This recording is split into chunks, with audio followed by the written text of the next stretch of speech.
Hi everyone. This is less of a tutorial and more of a rant about the current state of Hollywood, which has become less of a source of entertainment and more of a cautionary tale of what to avoid in filmmaking in the last couple of years. I think that even the most persuasive studio spin doctor would have trouble trying to sell a positive take on last year's performance of some of Hollywood's biggest properties. It was the year that saw interest in the MCU fall away even further than it had already, leading to the franchise's first genuine flop with the Marvels. It was the year that saw the end of Indiana Jones, not with a bang, but with an overly drawn-out whimper. The hugely hyped Flash movie failed to justify its massive budget, and although Star Wars didn't have a movie out, their big-budget series Ahsoka, tipped to reinvigorate interest in the franchise, failed to generate the audience numbers hoped for. So, what happened? Well, there are many arguments that can be put forward, from franchise fatigue to oversaturation, and that old chestnut, go woke, go broke. And some of these reasons may have more merit than others, but I wanted to talk about a reason that I think gets to the core of the problem as I see it. For the past few years, Hollywood has been suffering from lack of a singular vision. Let me explain what I mean by this. Audiences generally recognize and respond well to authenticity. They can tell when a production has a distinct vision, a theme, something to say, a reason for existing, as opposed to being hastily cobbled together from a collection of disparate parts to exploit a potential market. It's the difference between The Winter Soldier and Quantumania, between Andor and the Book of Boba Fett. The original Star Wars, although it nearly killed George Lucas, was a product of love, with the singular vision to pay homage to the sci-fi serials of his youth. The Lord of the Rings trilogy, although it nearly killed Peter Jackson, was an attempt to bring a beloved book to life in the most accurate way possible. And a singular vision doesn't mean a singular creator. The Wachowskis had a singular vision for The Matrix. Steven Spielberg and George Lucas had a singular vision for the original Indiana Jones trilogy. And it's a crying shame that we'll never get to see the version of Solo, directed by Phil Lord and Chris Miller, after they were asked to leave for creative differences. The full story has never really come out, but I've always suspected that the quirky duo were doing what they did best with films like The Lego Movie, and were therefore given the boot and replaced with the very competent and very safe Ron Howard, who delivered a very competent and very safe film. But I maintain that Lord and Miller's work would have been entirely different to any Star Wars film ever made. Possibly it could have been that franchise's Ragnarok, and drawn back viewers after the divisive Last Jedi. Or it could have been a chaotic bomb, but we'll never know because the studio played it safe and stuck to the playbook.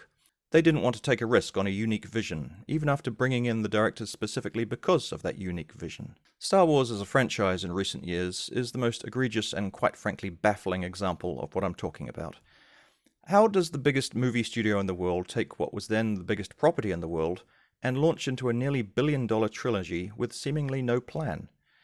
You might argue that Rian Johnson was a filmmaker with a singular vision for The Last Jedi, and he was. Rian Johnson is an undeniably talented writer and director. I enjoyed his Knives Out film immensely, and Looper is one of my all-time favorites. My personal dislike of The Last Jedi as a Star Wars movie doesn't take away from that. But maybe his very distinctive take on a Star Wars film should have been a standalone film, and not the middle part of a supposedly cohesive trilogy. The original trilogy was directed by different people, but it still felt reasonably seamless because George Lucas was overseeing the entire thing. The sequel trilogy seemed more of a chaotic improv session, reminding me of the folding paper monster game where one person draws a head, folds it over, another one draws the torso, and the final person draws the legs. And then the paper is unfolded to see what kind of unholy abomination has been created, and that's how we ended up with Rise of Skywalker. That's not to say there hasn't been quality Star Wars from Disney in the past few years. Rogue One, even with a messy production, was enjoyable. I'll always maintain that Andor is the best Star Wars since Empire. The best episodes of The Mandalorian are huge fun. But I think, and this is just a personal theory, that the reason those productions did so well is that they were able to fly under the radar to a degree. Rogue One came out when the executives were presumably focused on the sequel trilogy. Andor was a dark drama about a minor character whose fate we already knew, and I'll admit that even at the time I wondered why it was being made. But it turned out to be amazing because it knew exactly what it wanted to be. And it was made around the same time as Book of Boba Fett, which I suspect was holding more of the higher-ups' attention, and that turned out to be an absolute mess.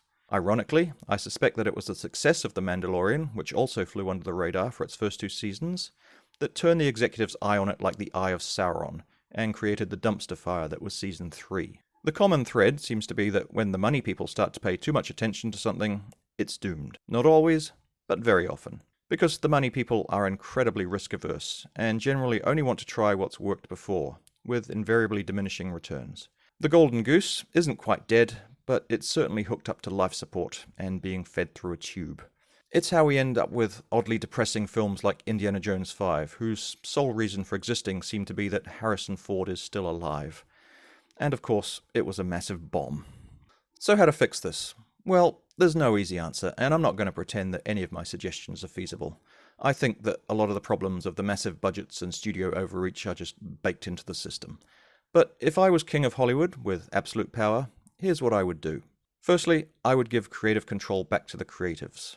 Let writers write, let directors direct. I think one of the major problems with productions today is that they're not so much directed as assembled by committee, with a revolving team of writers providing different voices and styles, followed by a deluge of notes and changes and reshoots based on innumerable test screenings. It's no way to make a cohesive film, and it's how we end up with something like Quantumania. Give the power back to the creatives. Let them make something according to their singular vision, and the audience will respond. Now here's the kicker. I would also slash production budgets by up to 80 or 90% in some cases, because all too often, unlimited resource and lack of limitations can lead to creative stagnation and an inferior product. I'll always admire George Lucas as a filmmaker, but the prequels, although improved through the lens of time, are still not particularly good films. And I think this stems from the inverse of a creative having too much control, and in the words of the Emperor himself, he didn't have a Gary Kurtz to push back on his ideas, or a Harrison Ford to challenge him on his dialogue. I don't like sand. Limitations breed inspiration. Jaws was a hit because you hardly saw the shark, and you hardly saw the shark because it didn't work half the time. Monty Python and the Holy Grail used coconut shells because they couldn't afford horses.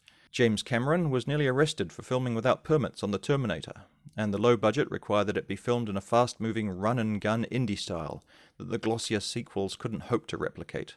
Terminator 1 feels crafted. Terminator 5, or whatever we're up to now, feels assembled.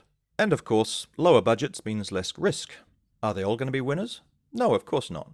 But the chance of creating the next big property goes up because filmmakers are being allowed to experiment again. Last year, a movie came out of nowhere called Godzilla -1 and completely and rightfully embarrassed the Hollywood system. When reports started circulating that it was only made for $15 million, the director responded that he wished it was that much. This film is a perfect example of a tight, entertaining, low-budget film that still manages to look huge in scope.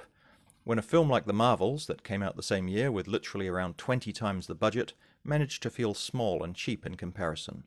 It was a reminder of what films could be when they're not being hamstrung by risk-averse accountants. And I honestly believe, as the major properties continue their slow decline, it's what movies need to be, because if the studios don't try anything new, if no new franchises are created, then the existing ones will continue feasting upon themselves like a celluloid Ouroboros until nothing is left.